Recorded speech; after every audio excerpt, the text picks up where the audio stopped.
Yeah, alright. This is brand new. No one's heard this unless you're on the page then and you've heard it early. There's been quite a while since I recorded a new show. This one was going to go out on Threshold, but it never did, so it's still got the song intros in. The song intros probably date it, actually, to when it was recorded, because there's probably new songs that had just been released that were introed for it, but I'd never put it together with the music for the radio. Either way, this is going to be long enough. This is about 3.5 hours long, mate, so I'm going to do it as a two-parter because it also buys me a bit of time.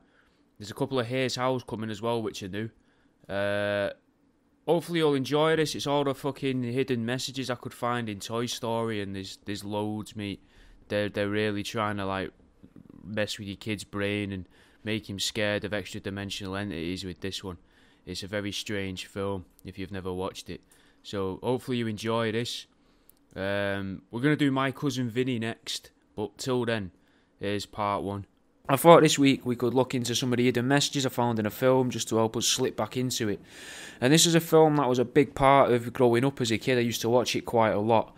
And as we're going through it, it might come across that I've watched it quite a lot. It might make sense as to why I see the world in a certain way of, like, you know, there's interdimensional creatures everywhere and demons everywhere and things like that. And the idea of, like, you know, the quantum physics or quantum mechanics idea of things don't exist if you're not looking at them. That's that sort of idea. Probably comes a lot from this film. It's a film that's still doing well now. You know, they're still bringing out more of them, churning them out. To be fair, if you go on like the Disney Plus, they've made shorts, they've made films, they've McDonald's toys from it as merch, which makes a lot of sense. There's all sorts, man. Some guys even put one of the main characters up his arse, and that's a very popular image on the internet. It's a story all about American culture, past and present, the fabricated parts of American culture like the Wild West and reaching the moon and astronauts and other things that are just from the land of make-believe that this film helped to solidify in people's minds. It's a tale of merchandise, mates, and an awful lot of music by Randy Newman. This week, we're going to find out what messages were concealed in the 1995 classic animated film, Toy Story. But before that, let's have a song, and this is Pappy Thunk, which is Papithbk, with Why Am I Waiting? Now, it's been a while since I've watched a Disney film, and it feels like they've updated the castle at the beginning of the film here, you know, in the little introductory thing where the firework or the rocket gets blasted through the castle. But I remember reading ages ago that castle's supposed to be a depiction of the castle from the Hollow Earth. So you'll remember a while back about the Hollow Earth. And the one that Hitler and Walt Disney were allegedly planning to rule over us from, to rule under us, but metaphorically over us from. And which will go a long way to explain the weird system of rivers in the background and the unusual looking sky above the castle. I usually ignore these production cards at the beginning of the episodes because they're usually unrelated, but this was Pixar's first release, and I think it's got some significance, like their card. We all know it, you know, the lamp jumping up and down on the letter I until it's flattened and gets destroyed. Now this feels like it could represent a couple things, innit?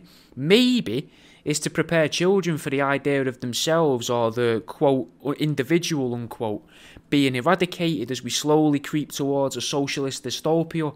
Maybe it's even more sinister and slightly less obvious though. Maybe it's to prepare children for individuals being replaced by machines. For example, self-service machines in Tesco's or Asda and Aldi, or the automated cinema booking phone line that used to exist before we could do it on our phones. Not long after this film came out. They're just a couple of examples of how people have been replaced since Pixar released this film. Maybe it's got something to do with people becoming enlightened and explaining that as people become enlightened, they'll no longer be themselves. It also feels like it's worth noting that this lamp's either using unlimited energy or is battery powered to some degree, as there's no wire coming off of it, which might seem like I'm nitpicking, but look at all the battery powered stuff coming about now with no wires attached to it. So maybe it was a ploy to help boost sales of batteries, just like the very film itself, because I imagine if anyone's investing so heavily in a film that's just a story about literal merchandise invented for the film, then those investors are primarily going to be battery manufacturers like Duracell, Panasonic, them ones, Kodak, the ones that sell the ones from the pound shop that last about 10 minutes. Kodak are probably behind it anyway. George Eastman seems to have his hand in everything, doesn't he?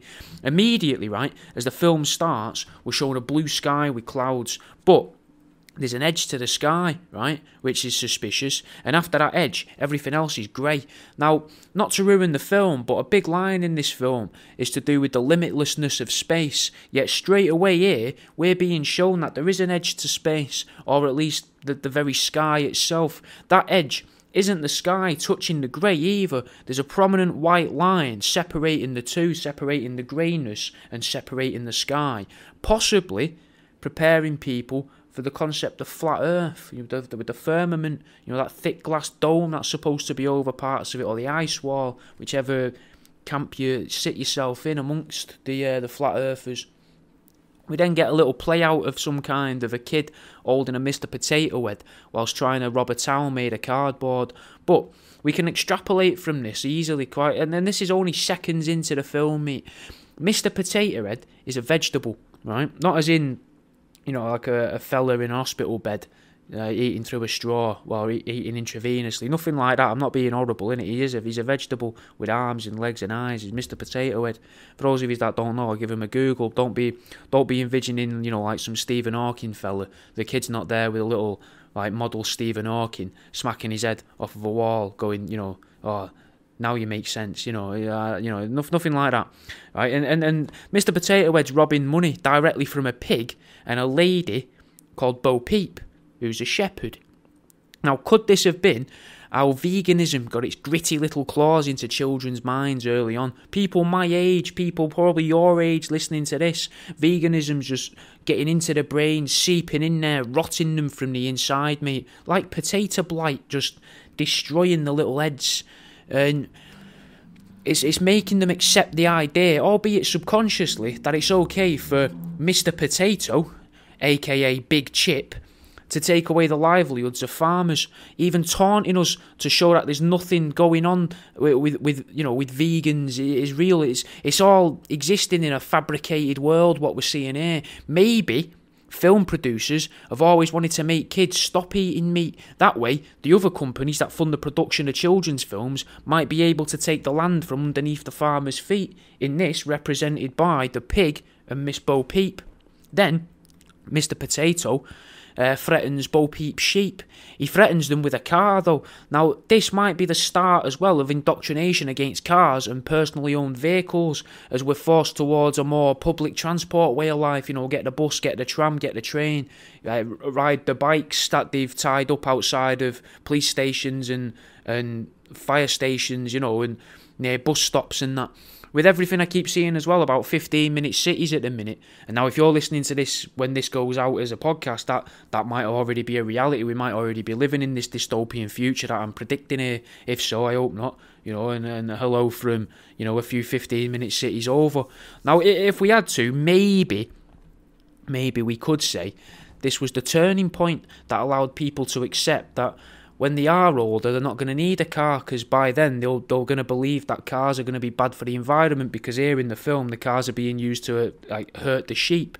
Yet at the moment, back in 1995, they only believe that cars are bad for the animals, as we're yet to be sort of informed, if you like, about man-made global warming. I don't think Al Gore's really come out yet as a global warming guy. I don't know what the word would be for that. As a propagator of the theory, of man-made global warming and that we're all going to die, man, bear, pig, etc., etc.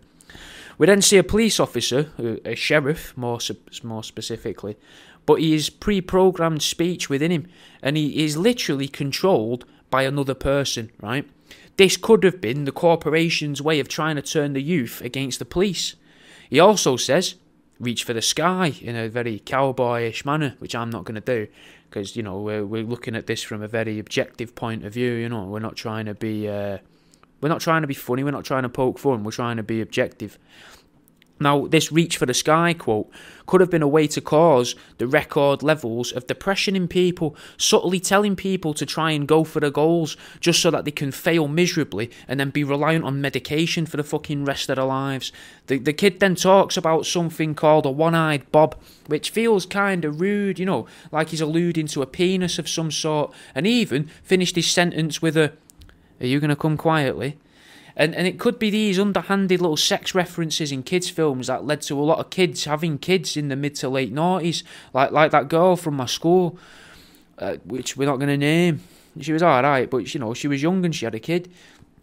And you probably know some as well. You might even be someone who had a kid young, and that could be because of Toy Story and other things in films, you know, like, off the top of my head, I can't think of other kids' films because my mind's in Toy Story.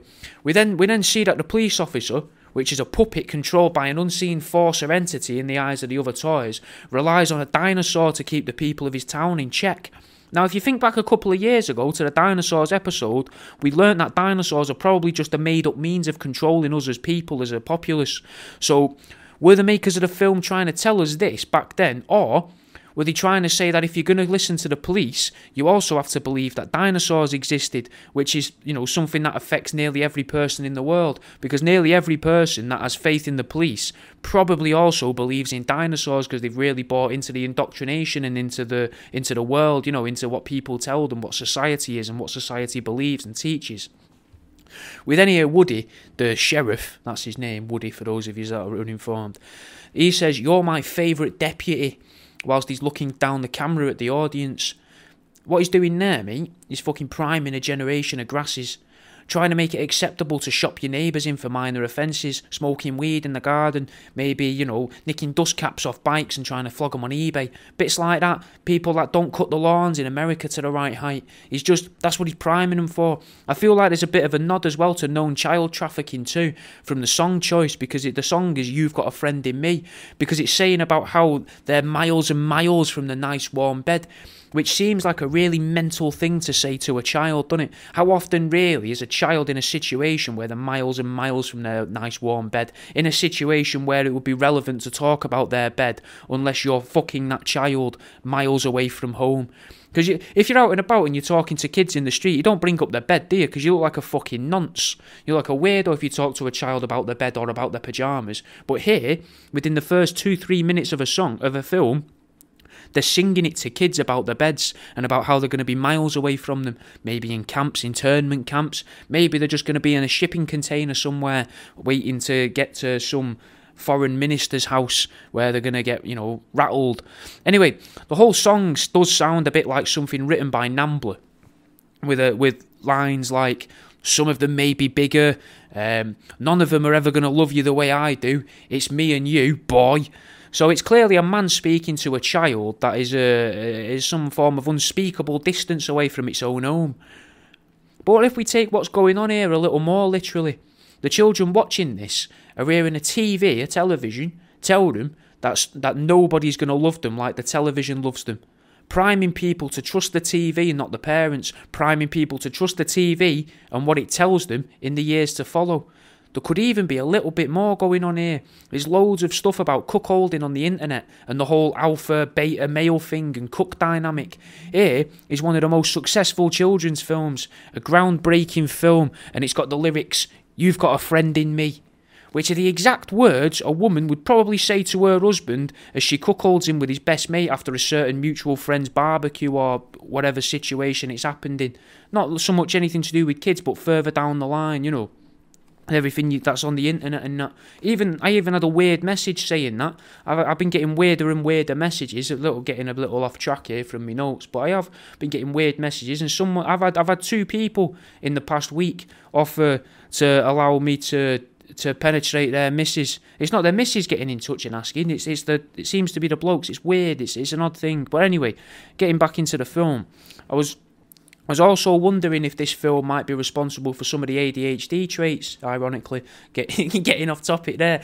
The traits that we see in Andy, in kids. And so Andy, the child who's in this film, is the godlike entity of the film, Andy. He's constantly bouncing around and shouting, which isn't how I was taught a good boy acts. He seems pretty naughty in my eyes, isn't it? He's chucking his toy around the house and screaming, and he's wearing his trainers inside as well, like a reprobate. Yet he's still getting a birthday party, mate. Something that kids will have seen when they watch this film and taken on board into their little minds. Right? They also mention that they'll be moving house soon as well, which that's a traumatic experience, innit, for a kid, that. Now, most of the time it's a traumatic experience. I had a mate growing up who literally moved one house next door, so for him I can't imagine all that much changed, except maybe a huge inconvenience for his mum and dad having to change all of the letters over, but they could just go and knock on next door and say, sorry, I gotta grab them letters, I've not done the gas board yet, or, you know, whatever else. Pensions, I imagine, because you only hear from your pensions every few months, don't you? And I've already gotten distracted here. They say that he's going to be moving house soon, so that could be associated with the man-boy love, you know, the Nambler stuff alluded to in the song, in a sort of MK Ultra sort of way. But, you know, because it's trauma, they're initiating trauma in the child in the film, and the child's being shown to have power and things like that.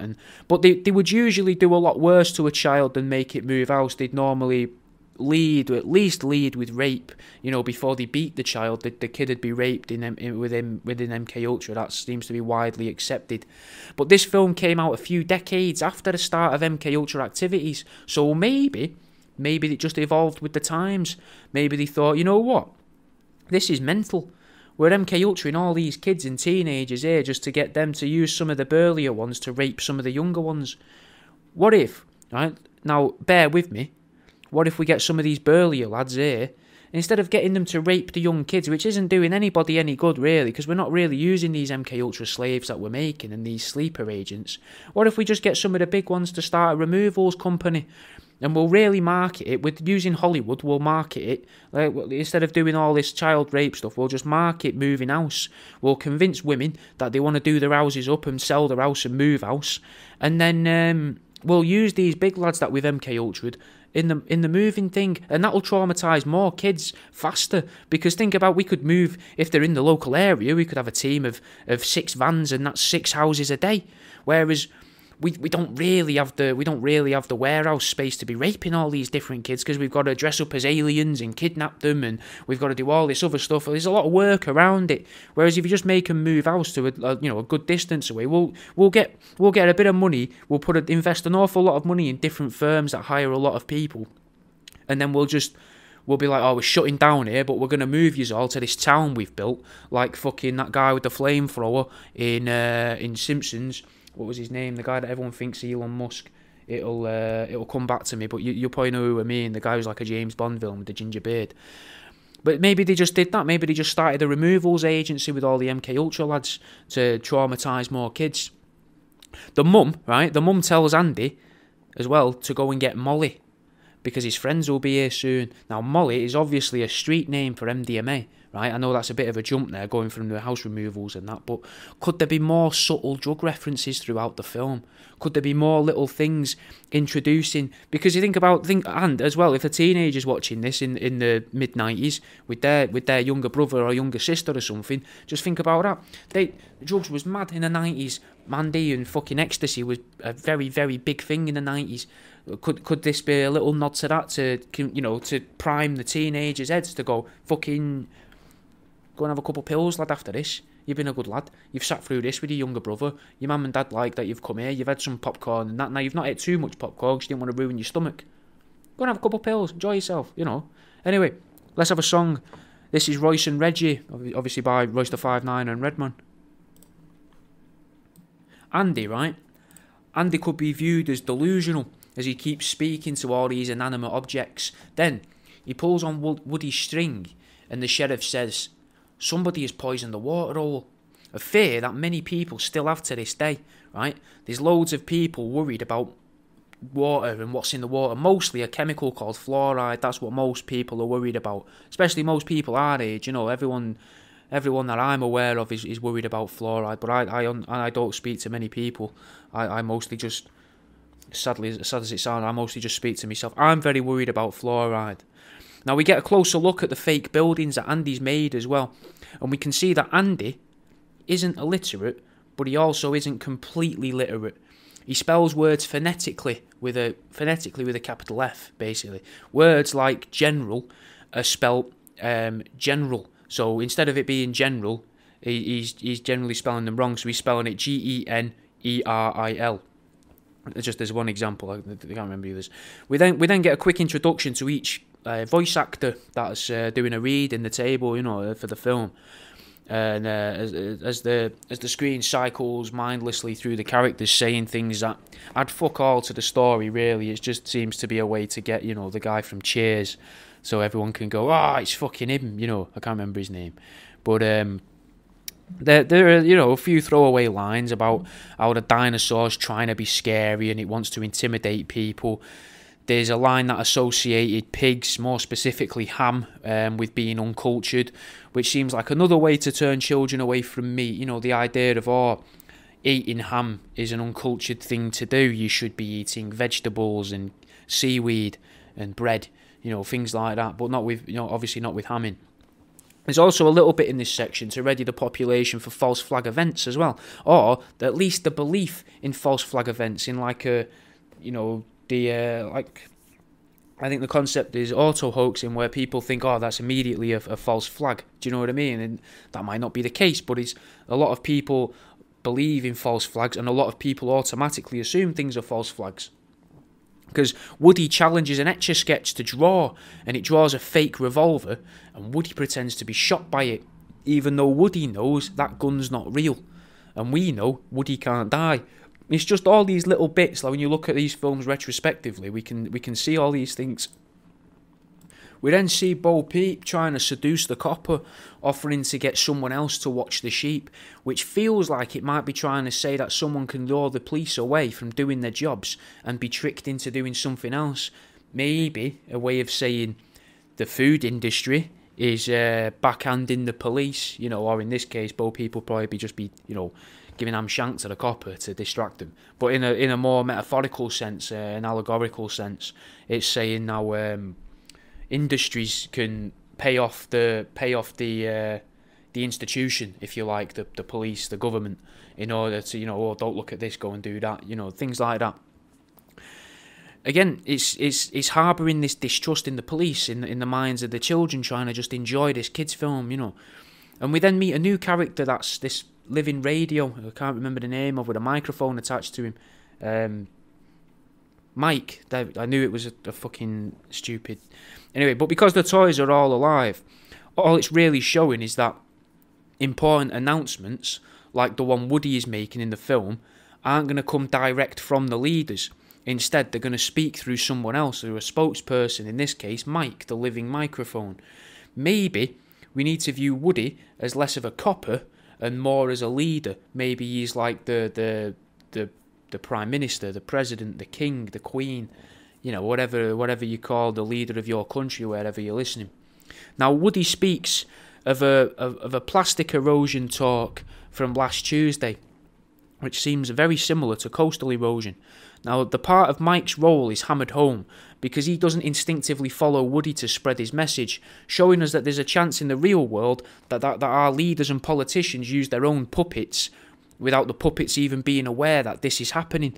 Like, I might be a puppet and not know. Someone might be putting all this stuff in my head, making me say these things to use in order to spread some form of message or to try and make me look mental so that you won't listen to the things I've got to say. I wouldn't know, you know, and you wouldn't know if you were being used by these people. Now, I'm trying to stay clear of, within this, the realms of this, for at least for now, the extra-dimensional entities, but you could view this as the extra-dimensional entity being Woody, and Mike the microphone is a person in the real world, and the entity's tethered itself to Mike using the cord of the microphone wire in order to exact its will on Earth on the humans, you know, and maybe even the animals, but probably just the humans, saying that the extra-dimensional entity is trying to affect animals is probably a bit of a stretch, you know. We then see that all the toys are panicking over the unknown. They don't know what's in the boxes that Andy's guests are bringing, you know, into the house, and that, because obviously it's Andy's birthday party, like I said earlier on. Now they don't know if there's new toys in them. Then Woody says, if I send the troops, will you all calm down? And they all frantically say yes, because they've been whipped into a frenzy, innit? They're scared, they don't know what's going on. Oh, is there something in the box? Is there a man in the cave? Is there a bomb? Is there a this? Is there a that? You know, they haven't got a clue. And then this, perhaps, perchance, maybe, a prelude to the problems that we supposedly had with Saddam Hussein. Everyone got whipped into a frenzy about weapons of mass destruction. Then they sent the troops in to try and calm everyone down after the media scared everyone, saying there's nukes, there's weapons of mass destruction, there's weapons of mass destruction. Dead Sea Scrolls, there's weapons of mass destruction. Then, years later, we find out through various sources that politicians knew there was no weapons of mass destruction. Now in the film, we can guess Woody is just as nervous at being replaced as all the other toys are. But he's the leader. And he doesn't want to show that he's scared, and that his overlord Andy's he's more than willing to replace him in order to be able to affect the world around him, you know. And he wants to send the troops out, but he doesn't want to see him weak. Then he sees the perfect excuse to invade the house and perform a bit of reconnaissance, all without alarming the toys. In fact, it's actually quite calming for the toys like Rex and Ham and Bo Peep. This was potentially all a way to ready the children of the mid-90s for what has so far been a lifetime of war on terror. We hear Woody tell the sergeant that it's a code red and that the sergeant already knows what to do, implying, right, that the war in Iraq was already planned before the politicians of the real world gave the go-ahead, because we're seeing it in Toy Story. Now, I mentioned global warming earlier, and we get another little bit of predictive programming here. As the soldiers climb into a plant to hide from a ball that sort of rolls past, we can see, which again is hide from the ball, you know, don't pay attention to the ball so much, you know, maybe a little thing about flat Earth, but probably not. I think I'm reaching there. We see a sign that came with the plant that reads Forest Fantasy, maybe alluding to all the stuff about the Amazon in the late 90s that was forced down at least my throat at school, about how it's all going to be destroyed by the time you're 15, or when you're 16 we'll have burnt all of Brazil to the ground and we'll have destroyed the entire Amazon rainforest. Amazon, all this stuff about Amazon, which obviously hasn't happened. It's still there. We also used to get told a lot in school by the teachers, maybe twice a week, that the Amazon's going to be destroyed and then we're all going to die because of that. Now, I went to Catholic school and they do rule with fear, and maybe, you know, it was just that school, maybe they were bad teachers, maybe you didn't experience this, but I did. It was constant, all this stuff about the Amazon's being cut down and set on fire and it's not going to get replanted, and there's going to be too much oxygen and there's going to be too little carbon dioxide, there's going to be too much carbon dioxide, there's not going to be enough oxygen, there's going to be too much nitrogen in the ground, all this mental stuff that you just don't understand. It's going to kill you in a few years. Yet here we are, you know, nearly 30 years on. Now, all the toys were scared that they'd be replaced, innit, by the other toys that could be coming in these boxes, sorry. But they're disappointed when they don't get replaced by the toys, which was weird, innit? Like, that's a weird thing to show kids. Oh, you're scared you're going to be replaced by, as you probably know, a spaceman. But not to, you know, spoiler alert, but, you know, they're scared they might get replaced by the hypothetical spaceman.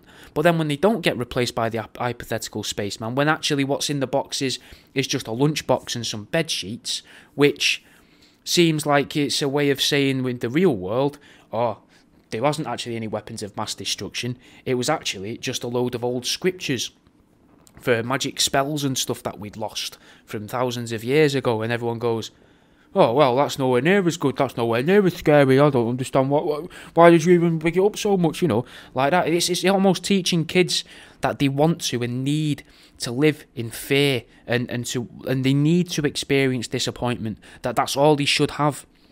Now, we know that the army men are talking about a spaceman, because we can see the spaceman on the screen as we're watching, but the toys don't know this yet. Then the dinosaur, Rex, the big green fella, shakes the table out of frustration, which disrupts the message reaching the population from the army people. It distorts it. So Mr. Potato Head calls him a big lizard. And I couldn't help but think, it was this in relation to lizard people, or the species of creature from the Draconis star system being responsible for altering the news. They're the ones who are like, oh, you can't say this, no, you can't say that, say this instead. Don't tell people about France, don't do this, don't do that, don't tell them about Taiwan, don't do, is that about a little bit about that? Because we did learn in the Lion King episode all those years ago that these extra-dimensional creatures feed off of negativity. Maybe the truth about a lack of weapons of mass destruction would disrupt their feeding ritual. They wouldn't be able to feed on the negativity because everyone's just going to go, oh, fuck for that. We're not gonna die in a nuclear blast, And then all these entities are going, no, we don't want this. We don't want hope. We can't feed off hope. I mean, you need a little bit of hope, though, to breed the disappointment and the fear, because if people aren't living in hope, but say someone's living in hope is just another way of saying they're living in fear. It's a much nicer way of saying it, innit? Because if you're saying, oh, I'm full of hope, that means everything's shit, but I'm hoping it'll get better. Well, I'm using hope to describe hope. Everything's shit, but I really want it to get better.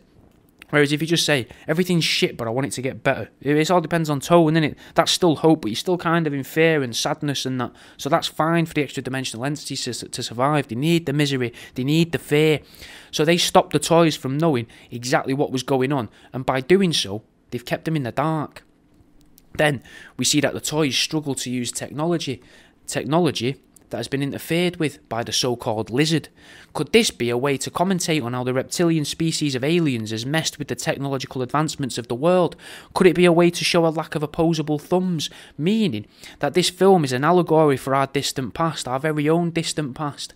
Could it be a way to try and sneak more batteries into the film to appease the potential producers we mentioned in the introduction? Maybe it's just a way to add a little bit of drama to the film. Maybe it's a way to try and demonise the lizard people, a species that may have been trying to help humanity.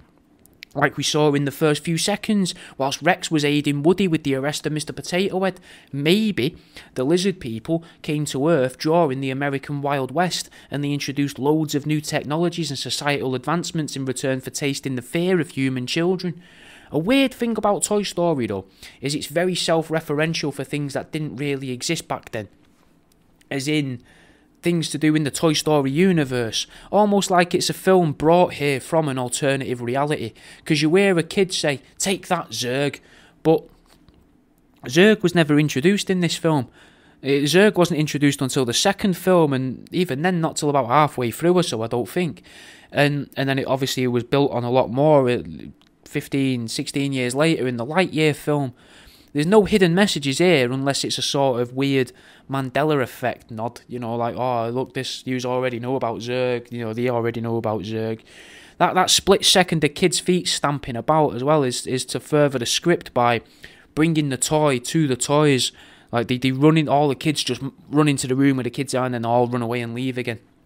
Almost as if, because if we look at Andy as a god, then we've got to imagine that the other people are gods and these entities and maybe them entities were here bringing the next advancement, the next evolution down to the toys, which are the humans in the real world. It gets confusing when I talk like this.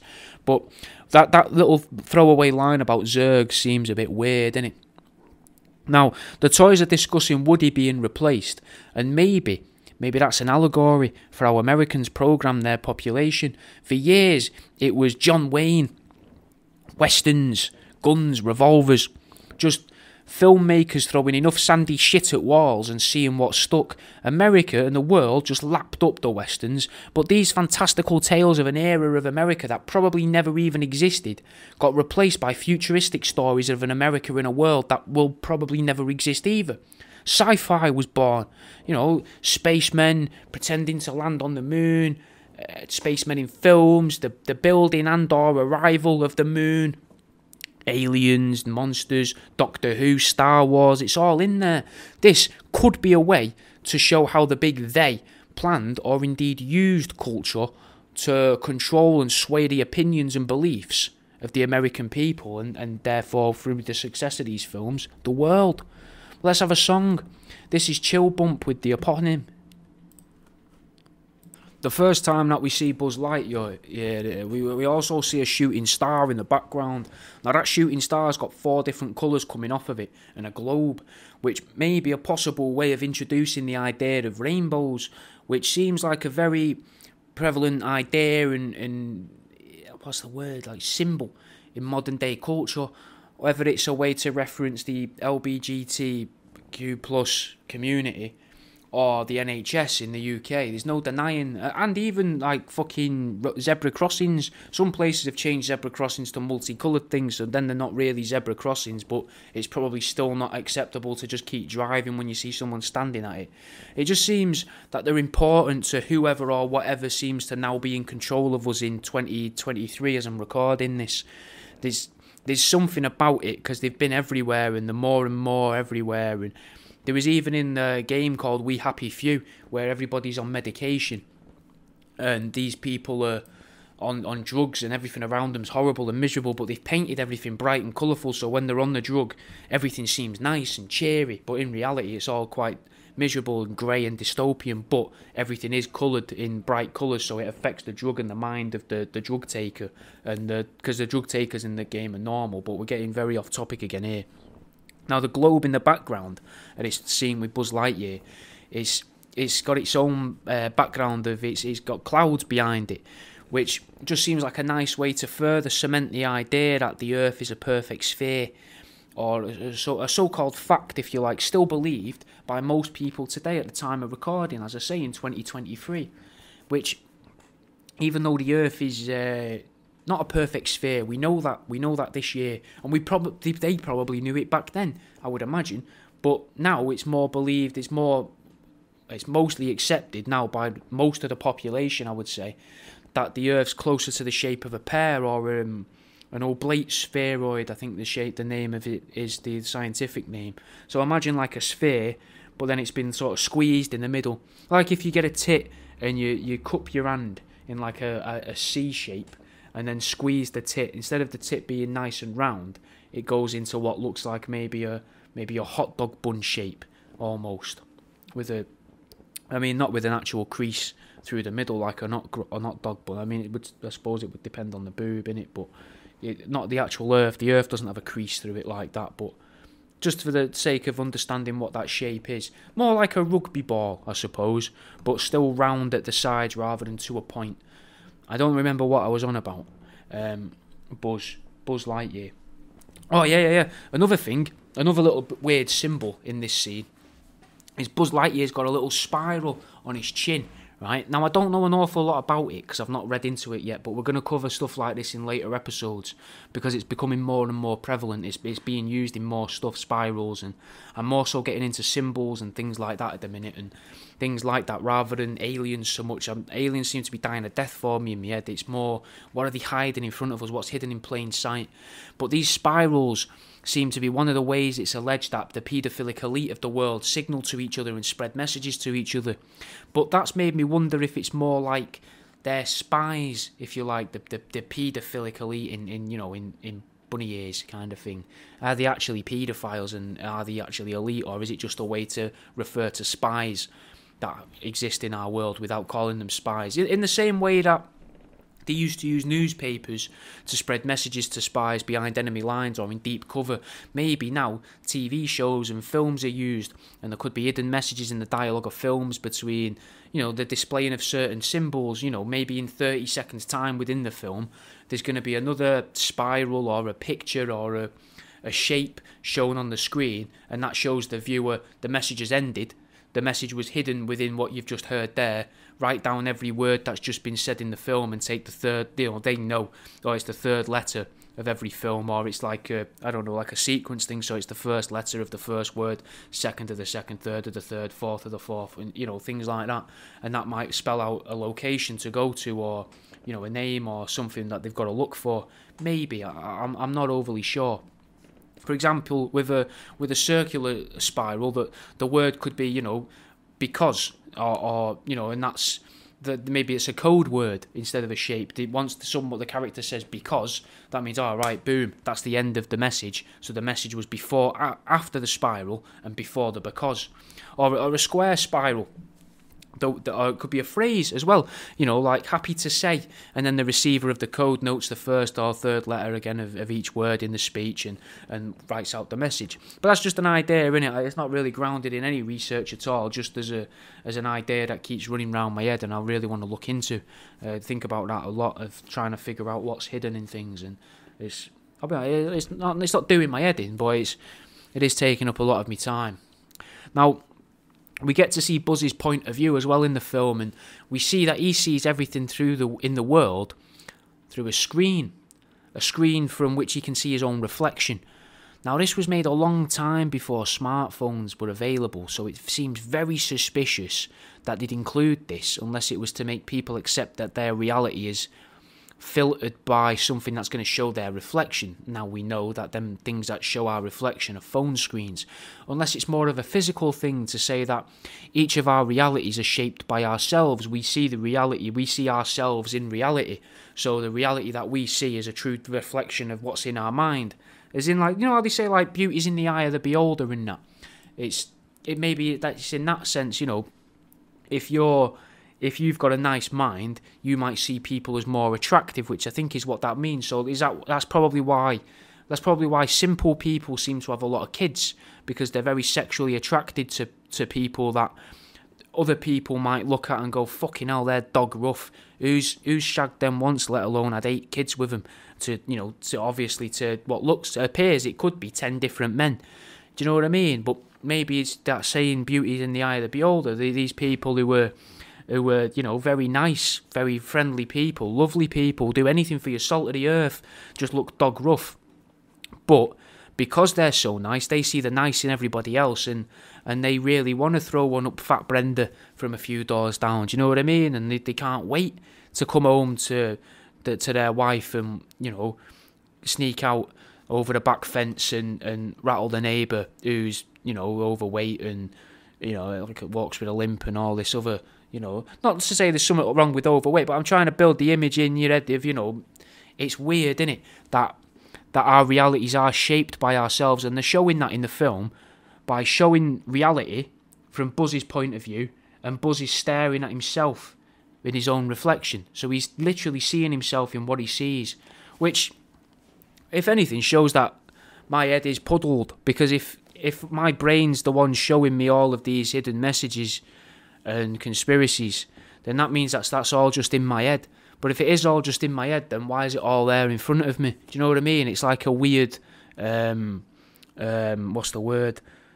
Ursarin, cyclocene, no, the Ouroboros, mate, Ouroboros, the snake eating itself.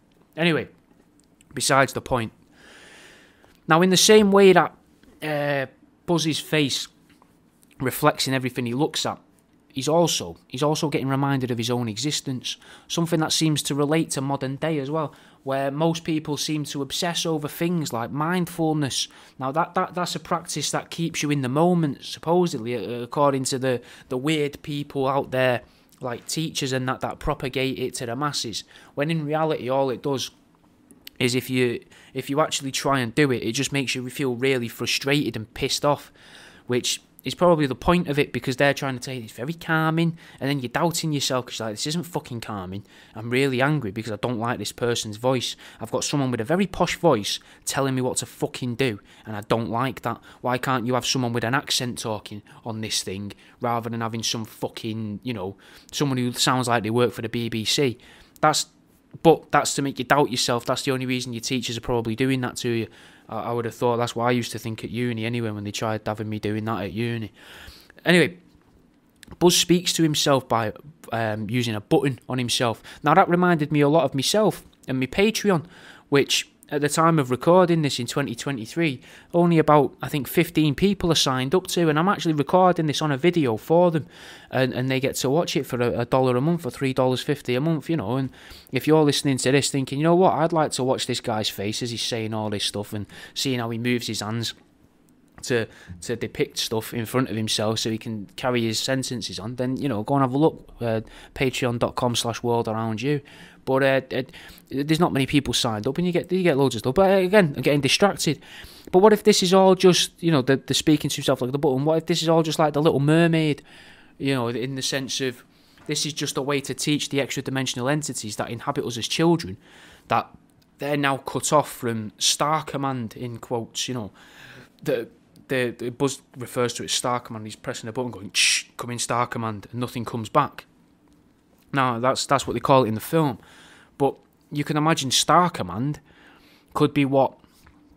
They're not hippies. We don't really have hippies anymore, but these esoteric people on YouTube and that, they all call it like the universal oneness. So now it could be a way for the film to teach the more enlightened souls of the extra dimensional entities that are now taking over the children's bodies, like we learned in what the Little Mermaid taught us about. The Little Mermaid was to teach extra dimensional entities how to literally use their bodies. You've got to use your legs to walk and jump and move around and things like that, and you've got to collect things and buy things here, otherwise you'll stand out as an alien and no one will like you, and no one will be into you, and you'll be weird. Don't be weird. Buy stuff from worldaroundyou.com. But this universal oneness that it's claimed that we're all from, if these entities know of that and they're now in a person, this is teaching them, by them pressing the button and saying come in star command, this is teaching them that doesn't exist anymore. That connection's been cut whilst they're here, teaching them that they're now on their own on Earth, or the third dimension, if you like. Then our attention gets brought to the fake wings of the spaceship, which is just a cardboard box that Buzz arrived in. Now, on each wing of that is very, very close to an SS symbol, which is a kind of reminiscent of the Nazi forces SS, but also because of the picture of a missile in between them, it feels a little bit more like it's a symbol for hospitals and ambulances in America and some medical things in England, you know, with that stick or the spear. I don't know if it's supposed to be like the spear of Longinus that they stabbed Jesus with on the cross, and then it's got a snake wrapped around it. It's a little bit like that. You know, it's not exact, but you can, if you look at it, go and have a little look now while you're listening, and you'll see what I mean. Compare the two. And I remember reading that symbol is to do with some form of Saturn worship, or at least a reference to Saturn that other worshippers would notice, but I can't remember exactly what it is. Now, could this SS symbol be how they've hidden the message? Was the message in the clip since the spiral and ends at the SS symbol? You know, is that what happened there? And have we missed it? So what I'm going to do is what I've done is I've made a note of all of the words since that spiral appeared on the screen, and then until the SS symbol appeared on the screen, right? Now I'm going to tell you that quote, or even repeat it to you, so you can make notes of it as well and try and work it out yourself. And then we'll see if we can work out what the message is, okay? So the quote is, Buzz Lightyear to Start Command, come in, Star Command. Star Command, come in, do you read me? Why don't they answer? My ship. And then it cuts out there. Now, ship is said during the transition from Buzz's face to the box. Now, I'll give you the quote again. Buzz Lightyear to Star Command, come in, Star Command. Star Command, come in. Do you read me? Why don't they answer?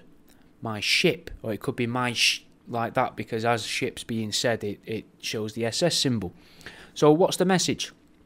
Now, what I've done here is I've took the first letter of each word we get. So that gives us BLT, SCCISC, SCCIDY, RMWD, TAMS. Now, personally, I don't think there's enough vowels in there to get a coherent message, but maybe those letters represent something within a form of cipher that the spies will have learnt, and maybe each letter depicts a word or another letter, and it's not that clear, because otherwise any idiot could pick this out. I've picked this out here without being a spy, so obviously I don't have the cipher in front of me, I don't know it. Now, if you have the cipher in front, if you can make this make sense to something, to spell out some words or make sense of whatever that could be, please let me know and show me the cipher that you made for it, because I'd be very interested to see that. I really would, right? But maybe it's a different message.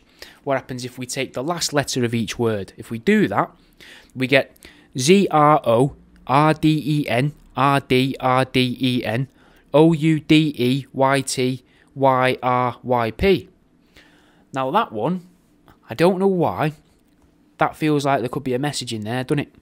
Because of all the R's and the E's and the D's, there's just something about that one.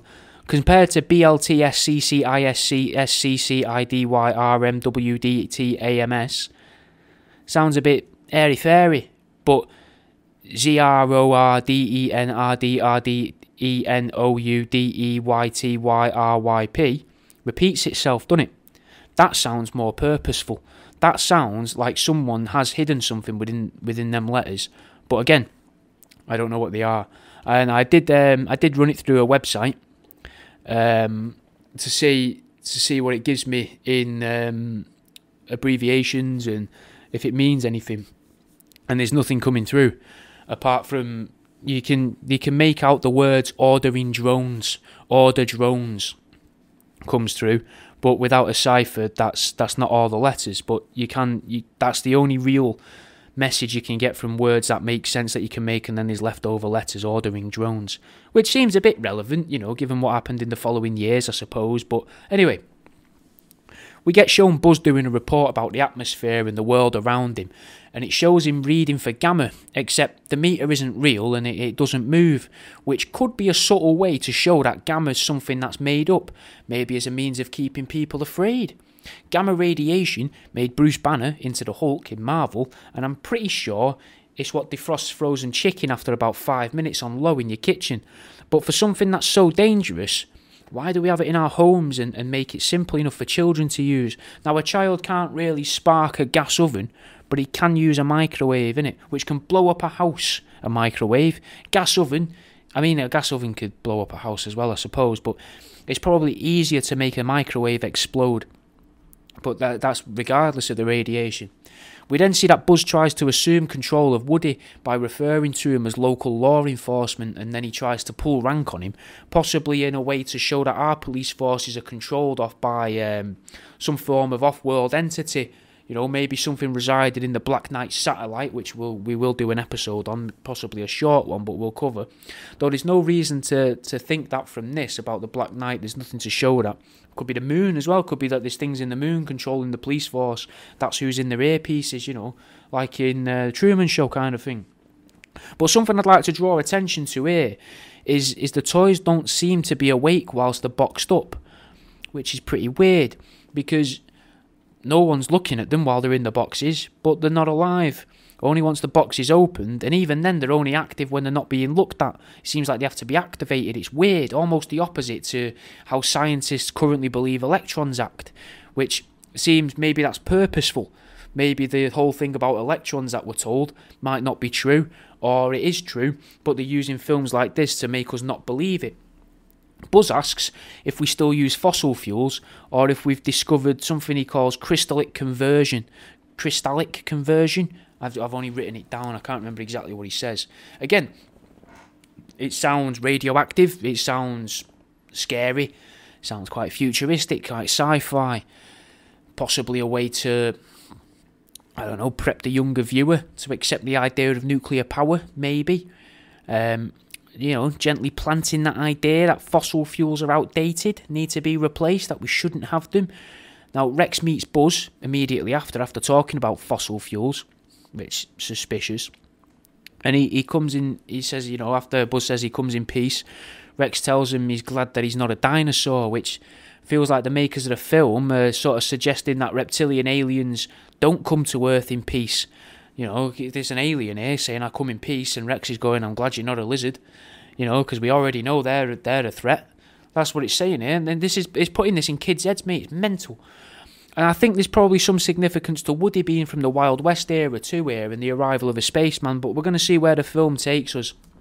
Now again, we keep getting the word gamma rammed down our throat whilst Buzz explains he's from the Gamma Quadrant. There's also reference to something called the Galactic Alliance, which sounds very similar to the name of an organisation I've heard an expert talk about in an interview with George Norrie. Multiple people talk about in things with George Norrie and with Art Bell over the years and that. And there seems to be a nod to a lack of self-awareness as well. All the toys are stating where they were made, but Buzz just repeats what's on the box he came in, which I suppose the other people are kind of doing, but they know a little bit more about themselves. For example, Ham might be saying, I was made in Taiwan, and Rex might be saying, I was made in Taiwan, and Woody might be going, I'm an American cowboy that was probably made in Taiwan, and so on and so forth. They probably all made there, I would imagine, seeing as that's where we get most things made, even though now it says a stamp on it saying made in China. Again, different subject, not really for here, possibly something more for truth seeking, which you can also find if you want to go and listen to truth seeking. Now, it seems that by repeating what's on the box, it's like he's been brainwashed, innit, to repeat rhetoric and to not think for himself. They also say he's covered in gadgets as well. And it started to look like Buzz is some form of representation of people from right now, which would be the future from 1995. It's weird, man. They just say what they're told to say. It's like an inflated self-importance, and they're heavily invested in technology. If you wanted to get really conspiratorial, you'd notice as well that he hasn't taken his visor off yet, which acts as something that stops the outside air getting to him, but also covers his head like a helmet, something that conspiracy theorists and media analysers are predicting for our not-too-distant future, to protect us from things the experts are calling space junk that apparently keep falling down to Earth, which is what they apparently refer to the Black Knight satellite to as well. Now that's categorised as it's just space junk. We learn that Buzz is delusional, though, as he doesn't know that he's a toy, whilst the other toys are very, very aware of it. Yet he's completely oblivious to the world around him, and he's very dismissive of Woody as he tells him, he's a toy.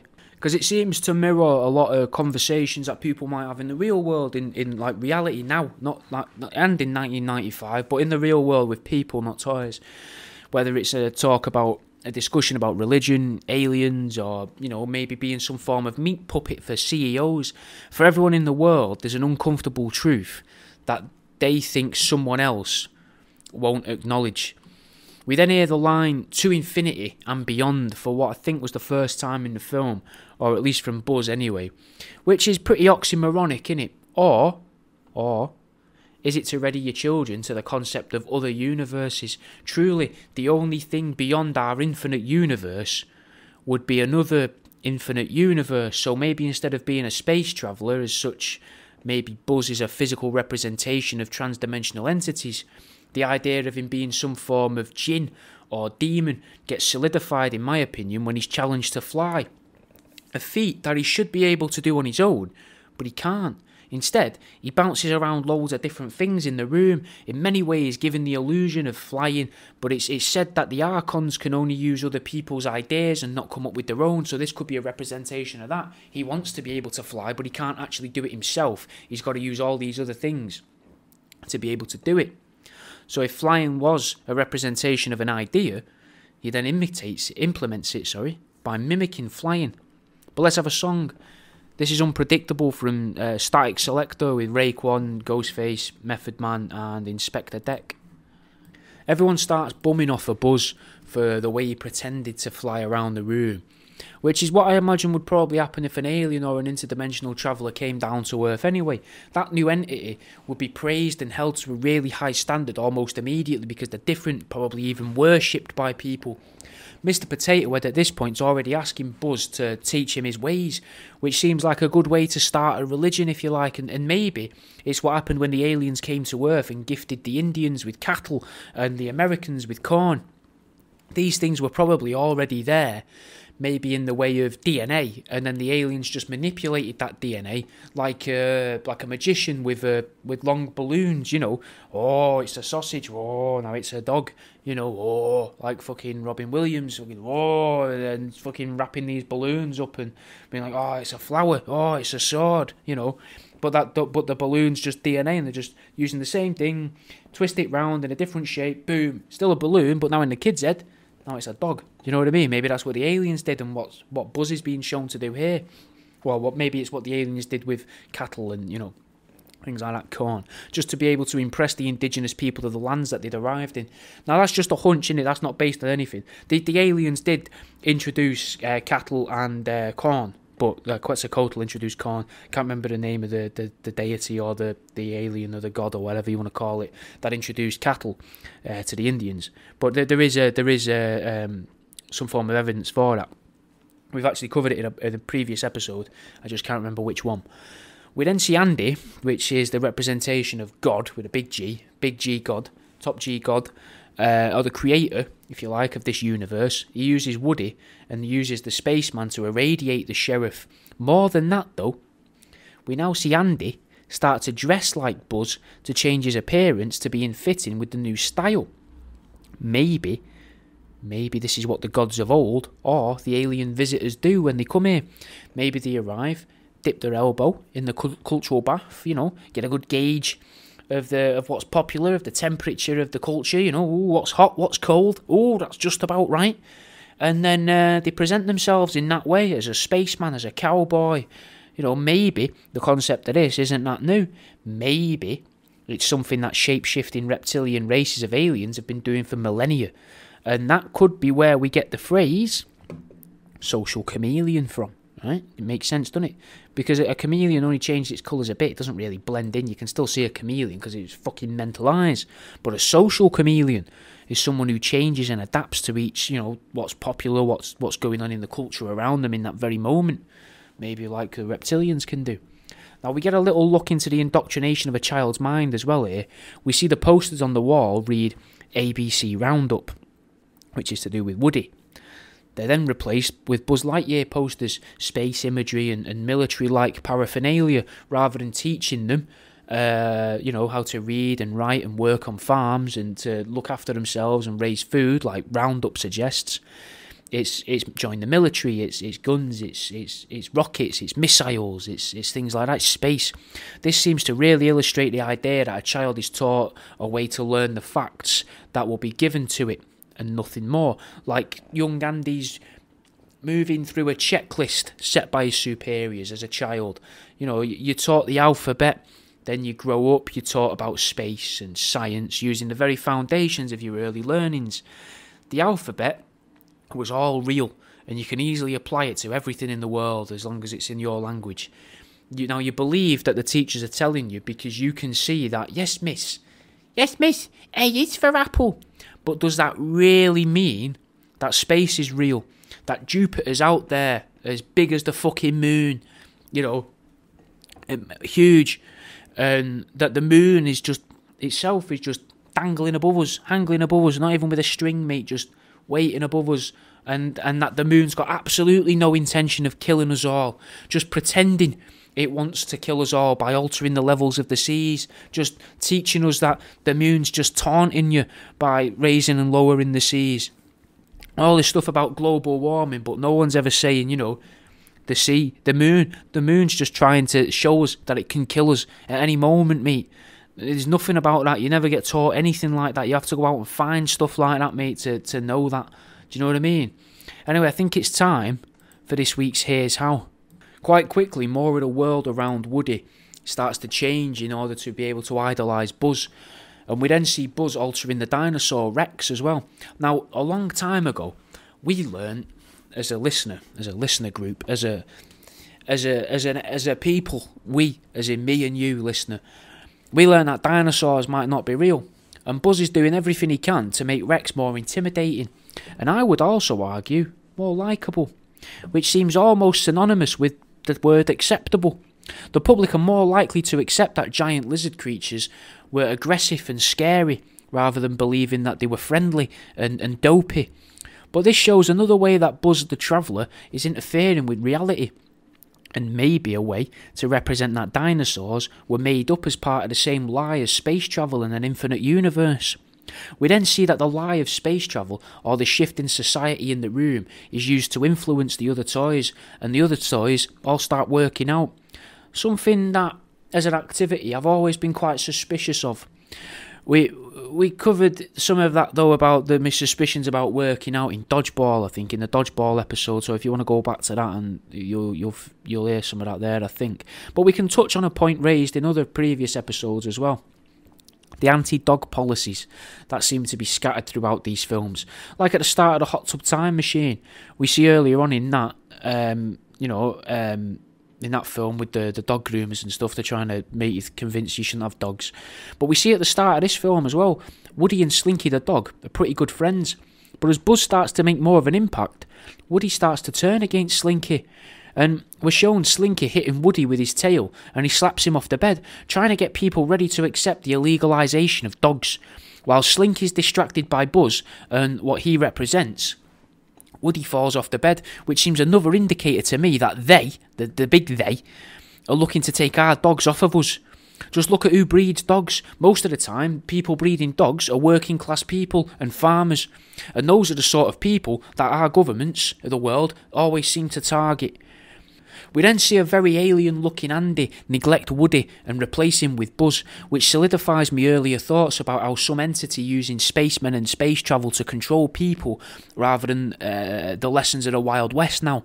Now, the Wild West taught people personal freedoms and exploration, but space travel implies that we're meaningless and it's impossible to travel because you need loads of equipment and you'll never survive because it's infinite and it's to infinity and beyond, you can't do it.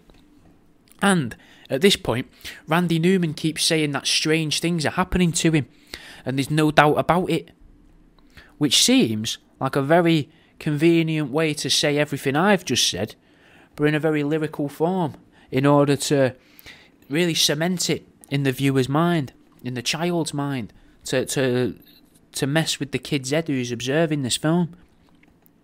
Buzz says to Slinky and Rex that it seems like he's been accepted into their culture after he's been branded by Andy.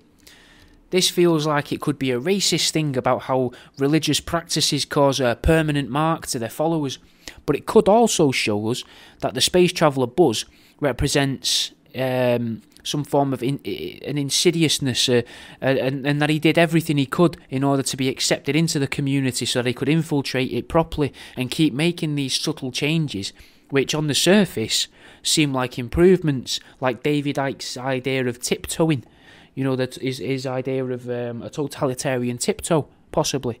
It's just a way of showing that. So does this mean that Pixar are on our side? And they're showing, look at the fucking dangers of improving things and changing things. It's all little gradual steps. Or is it a way to make us accept these things because most people probably wouldn't spend 9-10 hours watching Toy Story, stopping it every sort of 30 to 40 seconds to write whatever they're seeing on the screen.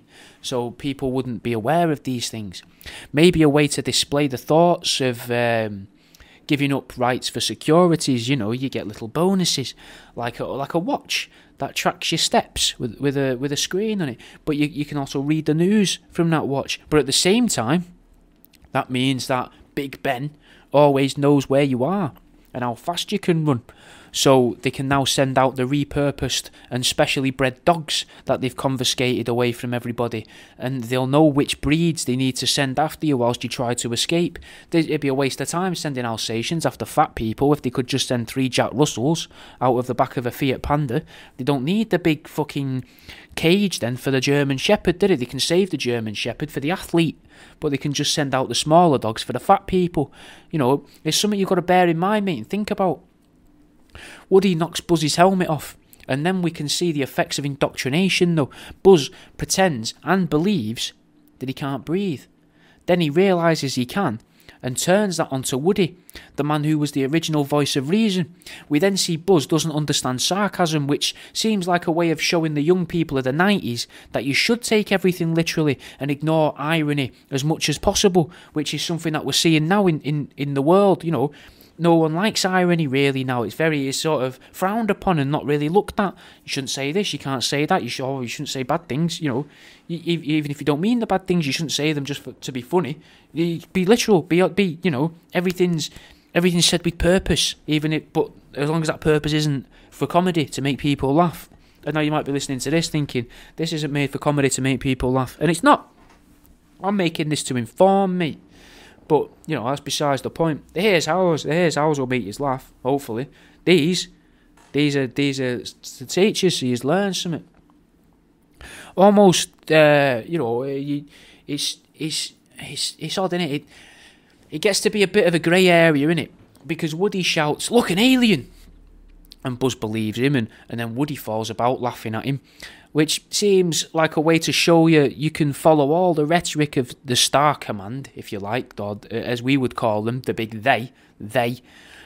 But you can still believe in things like aliens, little green men, as if it's acceptable to believe in that particular known unknown, but you can't question anything else, like the shape of the earth, or if there's extra dimensional entities, or is every door on a street actually leading to a house, or do some of them just lead to underground bunkers and hallways where other people and agents and stuff can appear in our world to affect us? You know, we can't question things like that, but we can believe in aliens, which is a weird little thing, isn't it? To have the known unknowns and they're alright, you know, it's just, I've always found that bizarre. We then get a huge bit of predictive programming, mate. We learn of Sid. Now, Sid's the next door neighbour, and guess what? Guess what he's got, mate? He's got a barking dog. Aggressive seeming barking dog. Now, the dog is made and animated to seem scary. Another way to try and make children of this new generation scared of dogs, so that they'll accept the government taking the neighbours' dogs in their own future. But even more than that, we get shown a military man with an explosive device attached to his person. Now, as a child, I remember believing that there were, let's call them undercover soldiers, with bombs attached to them everywhere, because of the news and TV shows.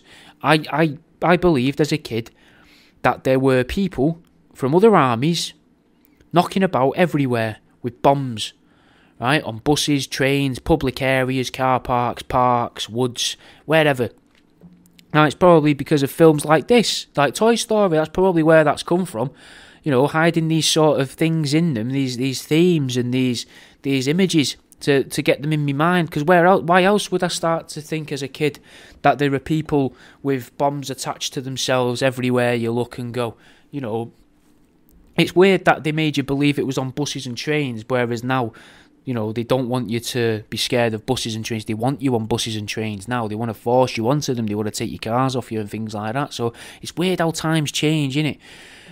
Now, obviously, I'm being sarcastic. I'm pretty sure I learnt that from the news. Maybe it'd have been a lot harder to believe this stuff on the news, though, if I hadn't have been primed by cartoons like this at a younger age. According to the news, these people with bombs were always of a certain persuasion, and they were used to unite, if you like, the then, I suppose, current as well, superpowers of the world against them in a war, which was referenced earlier on in the film as well. And now, as it's paused and I was taking these notes I've wrote down here, I can see Woody and Buzz momentarily sharing the binoculars to share this view.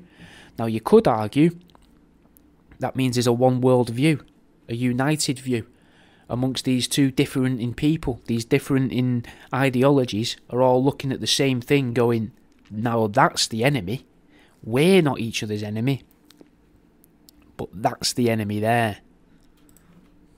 Whilst we're seeing Buzz and Woody both share through this view through the binoculars and showing that they maybe got the same idea, we're actually shown that Buzz thinks that Sid's happy. He thinks the kid seems happy, whilst the other toys in the room show they already believe what their current superior, Woody, believes. Again, this is showing us a level of indoctrination amongst the toys. And now I imagine what's going to happen is they're going to convince Buzz to think like them. Probably punish him for not thinking like them as well. Whilst all this overt brainwashing is in the foreground, there's a rip-off of an army recruitment poster in the background of these scenes that says, "I want you to join Space Rangers," which is very similar to the "I want you." Captain something.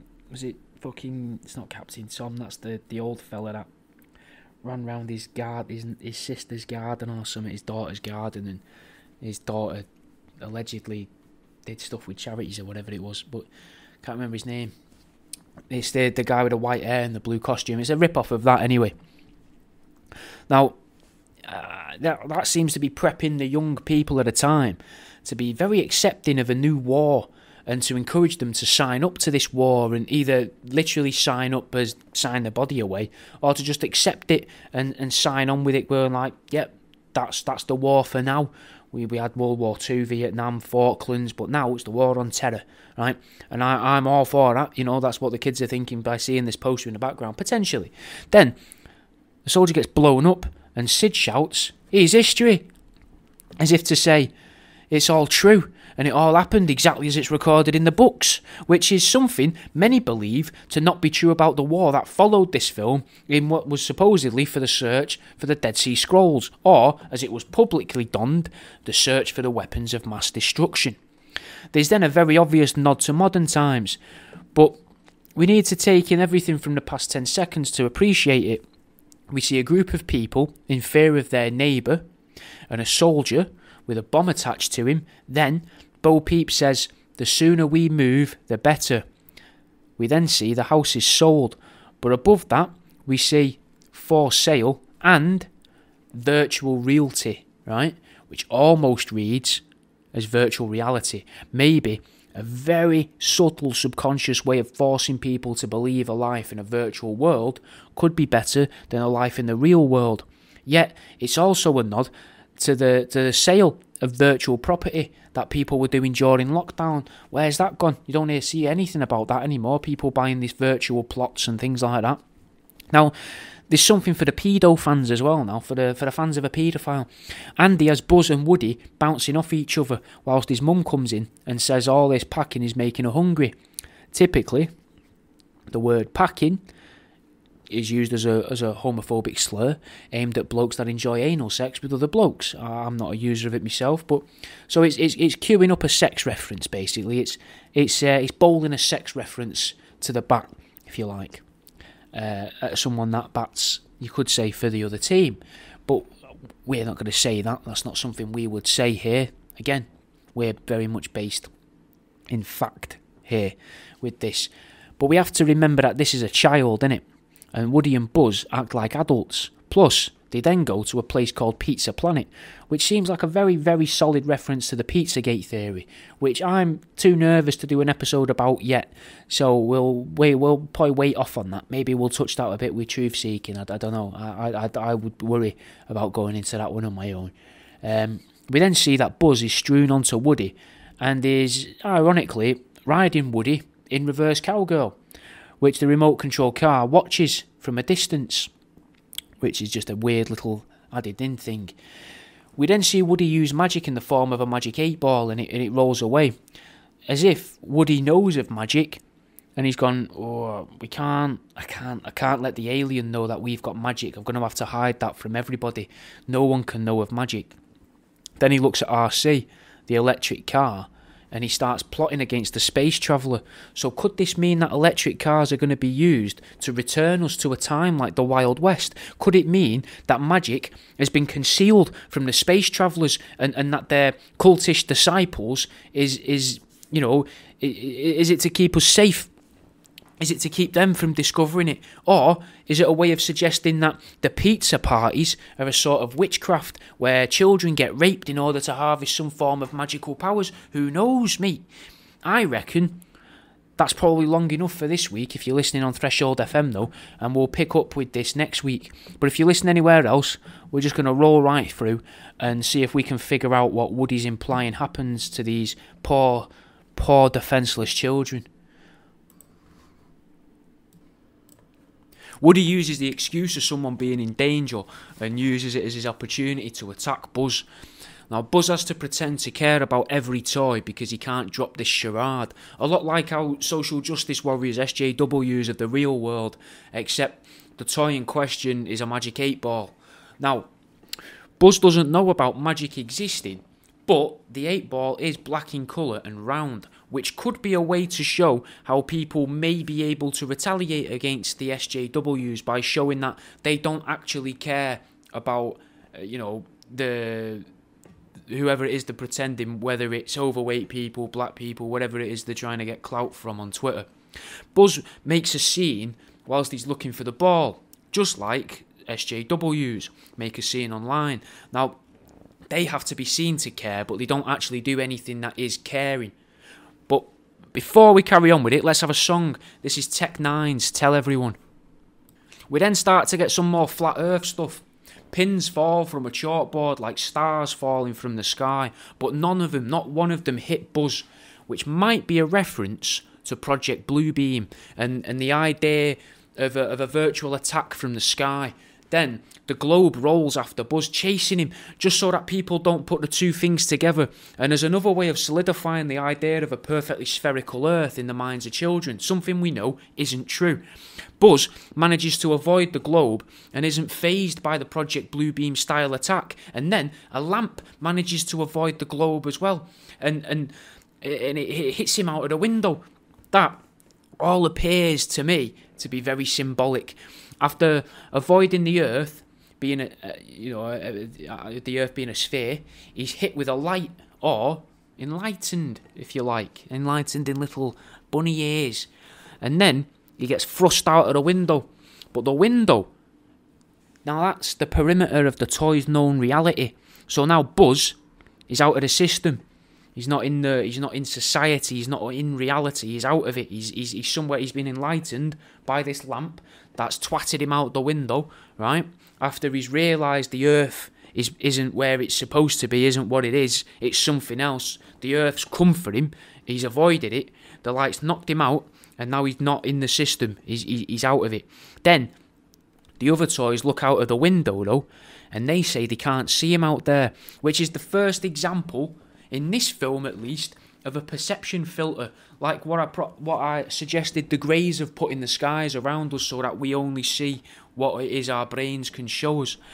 They've been shown that there is an outside world, they being the toys have been shown that there's an outside world, but they can't absorb it, they can't take that information in. They know that Buzz is out of the window, they know, they've seen it with their own eyes, there's something else.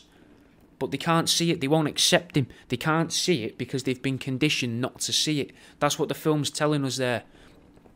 You could take this in as once a person becomes enlightened, let's say, and aware of the real world, the rest of the people are going to ignore them and brush them off whilst pretending to care. Oh, you seem mental. Oh, you seem a bit, oh, what's to do? Which could go a long way to explain the so-called mental health crisis. If you want to call it that in quotation marks, it might be the wrong thing to put in quotation marks, but a lot of people pretending to care about people, but not actually doing anything to help those people. Not really. And if they do, it's just enough to ensure that other people believe that they care about it. Now, before we get too political in that, Buzz falling from the window, right, might be in reference to the Nephilim, or fallen angels, maybe more so the fallen angels, if you want to call them that, creatures that seem to appear in our realm of existence, just like Buzz appeared in next door's garden, in Sid's garden. Buzz was kicked out of the realm of Andy's room by Woody, which possibly because Buzz uses technology and wants to use that technology to further the toys, whereas Woody doesn't want that. He don't want that at all. A little bit of a Garden of Eden reference almost as well, isn't it? Buzz has been kicked out because he's done stuff that goes against the leader being God. God said don't touch the apple. Woody's saying don't be teaching them to work out and stuff and better themselves. We don't want that. Get out, fuck off. Hits him with a lamp, sends him into Sid's. So what we've actually seen is Buzz taking the technology that he's got to a new realm where he may try to have influence. But we'll have to see what happens in the film, innit? We can't be jumping ahead.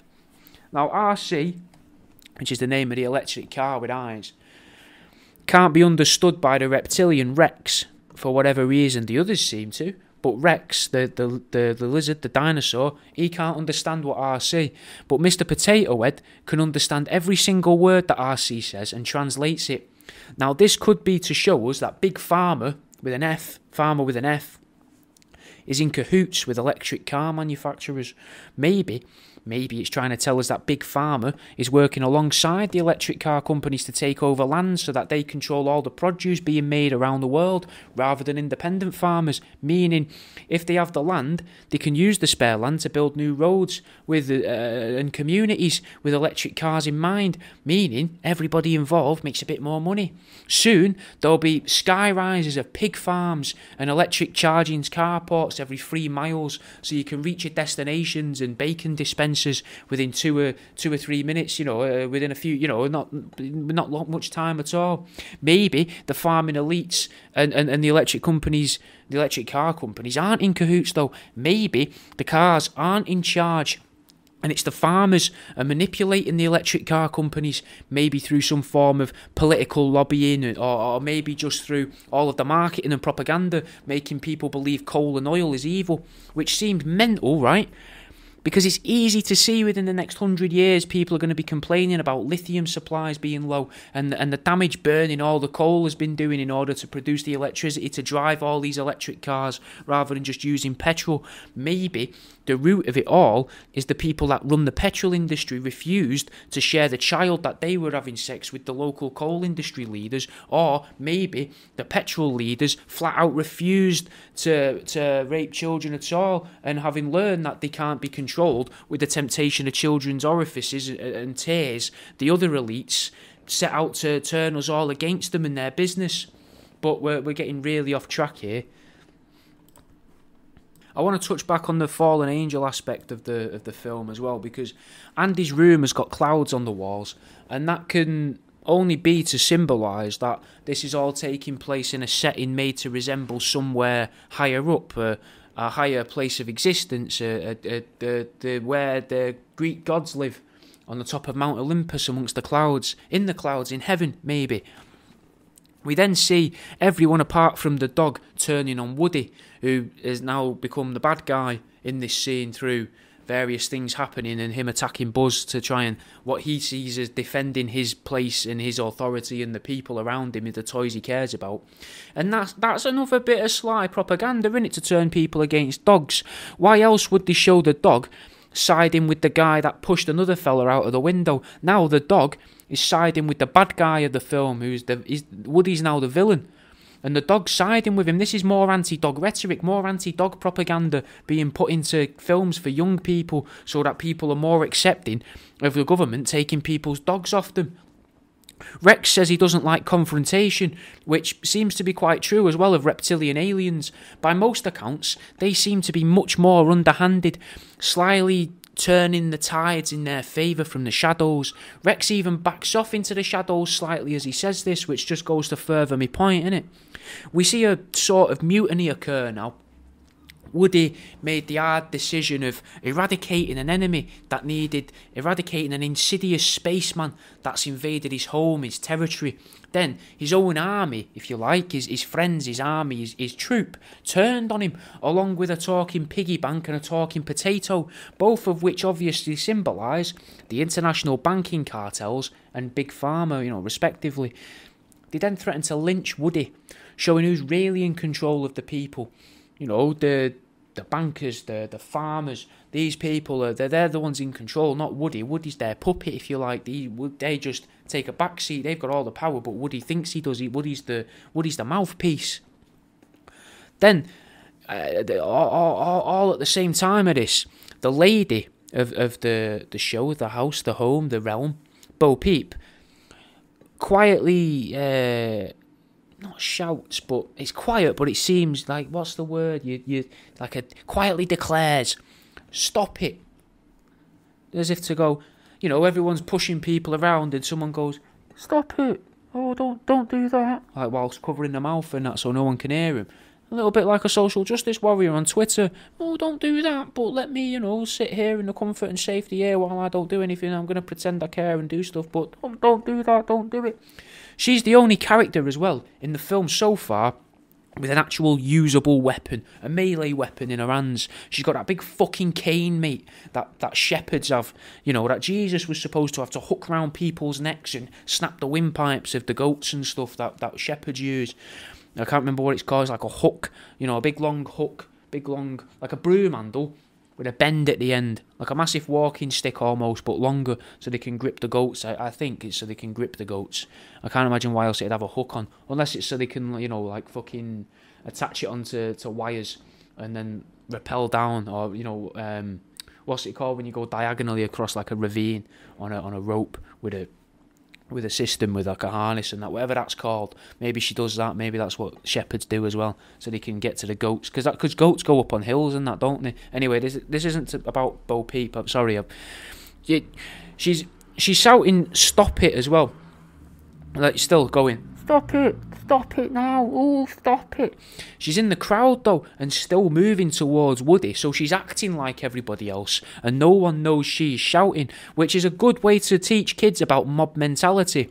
She doesn't want to actually go against the group, but just in case Woody can hear her, she wants to appear like she's going against the group, so she can say, well, I was saying stop, you know, just like SJWs. Now, we hear Andy saying, I couldn't find me buzz, which seems like a way to train children to become depressed as well. A little subtle, little breadcrumb there to, you've lost your buzz, you've lost your mojo. Do you know what I mean? Like, you've lost your excitement, you know. A little bit of depression there, so they can start to make money out of them when they're older and fuel what's become a recent mental health epidemic.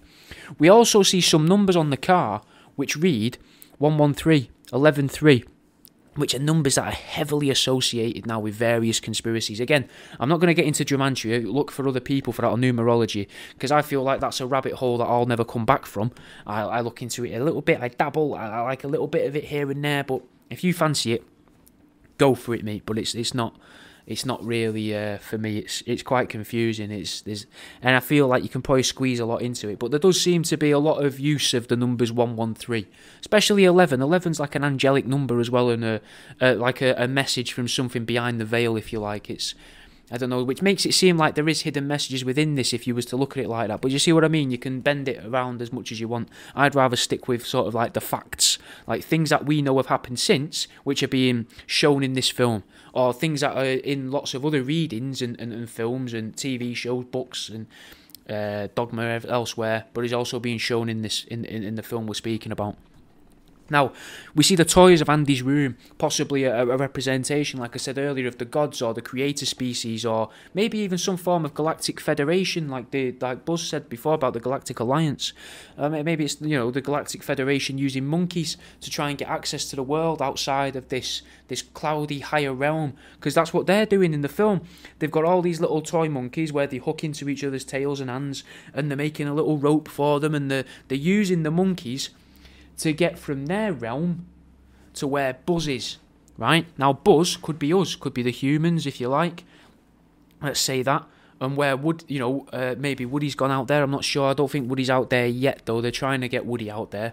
But they're using the monkeys, which is what people believe the Anunnaki did, what the reptilians did, what some species used monkeys, injected DNA into them, genetically spliced them. You know, no scenes of the moon in this part of the film, no, from the top of my head. But it shows how maybe extra-dimensional entities were able to interfere with monkeys, or even evolutionarily speaking, something lower down in the realm, in the pecking order of evolution, maybe billions of years ago. Maybe they experienced time differently. They just go in, slip something, do something to interject with an amoeba to be able to make something in billions of years' time from that amoeba, be able to interact with their realm so they can enter us, like what I said in the Little Mermaid film, how the Little Mermaid was about extra-dimensional entities entering children's bodies and using them as meat puppets, and it was teaching them how to use the bodies.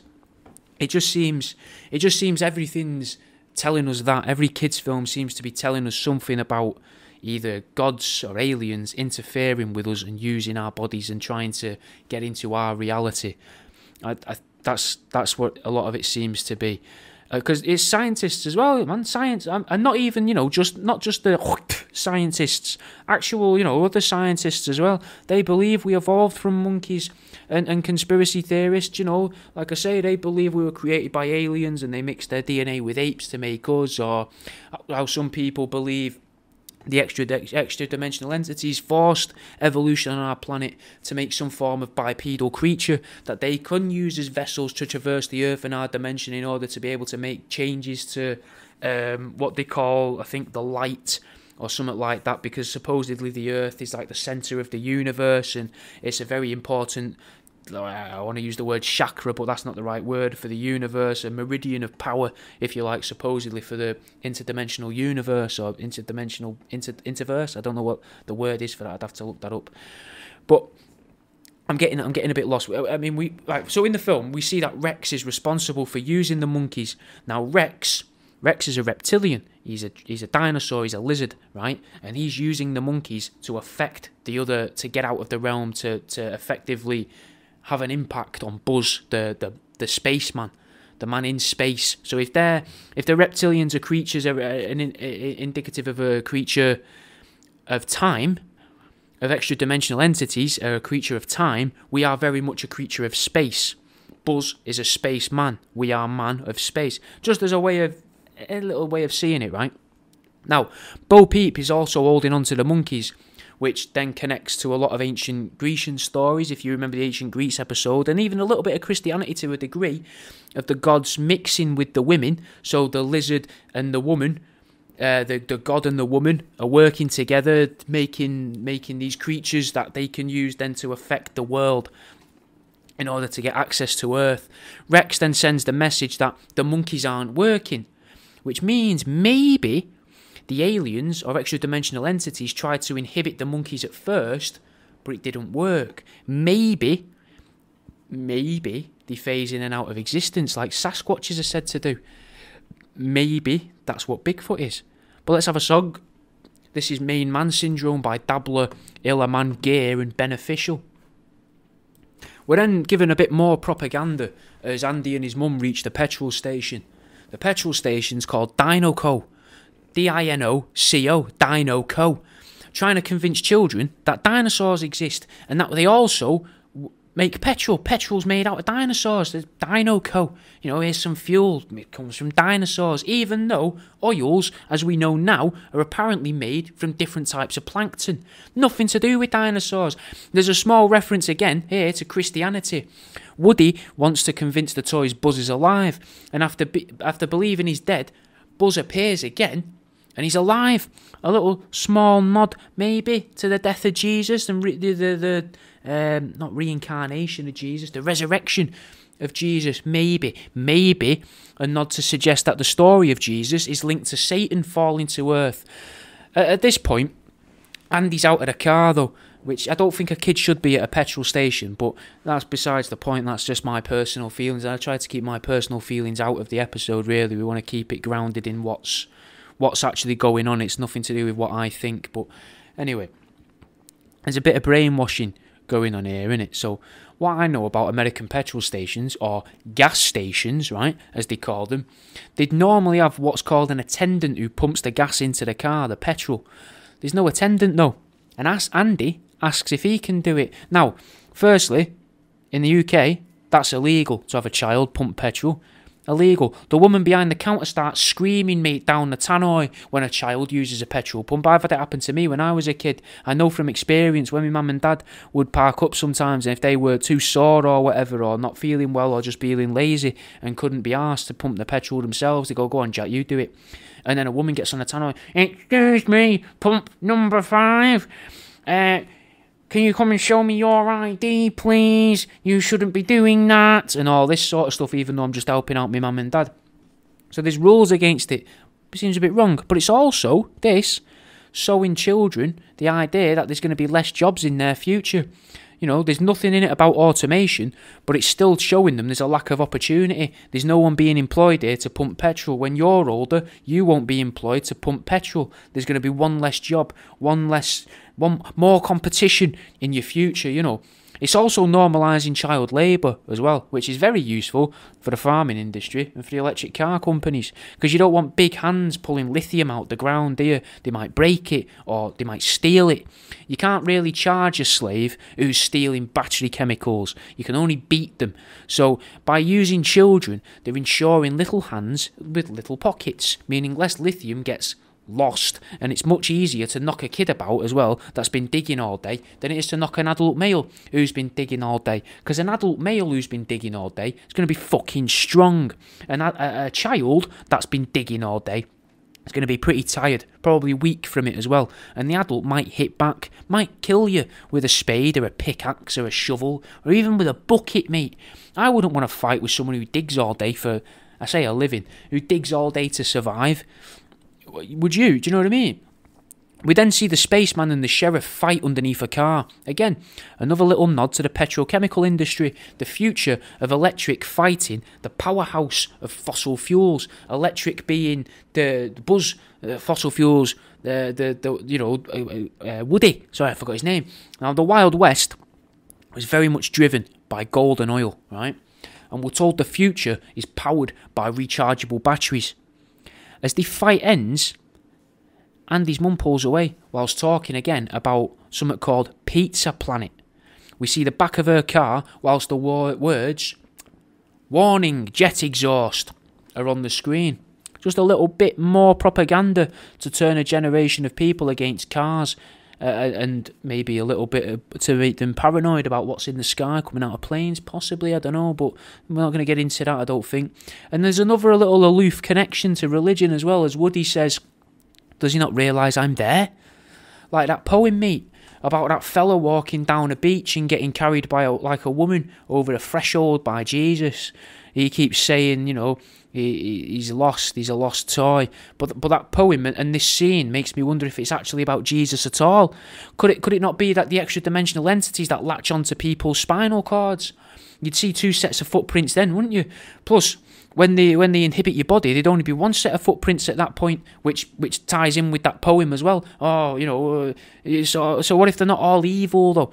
What if some come to like their prey, maybe feel some form of kinship, a bit like in that cartoon, I think it was called Parasite.